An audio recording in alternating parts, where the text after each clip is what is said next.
Welcome back to the channel HardReset.Info. In this video I'm going to show you how to hide your about profile information in WhatsApp.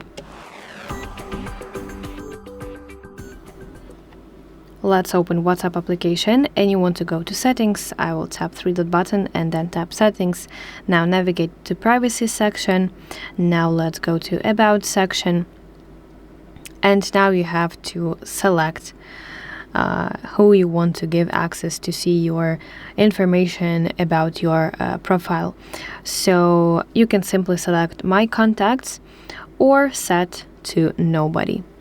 Actually, my contacts is the best choice to instantly block strangers, and only people who you know, whose phone number you have saved in your device's address book will be able to see your bio.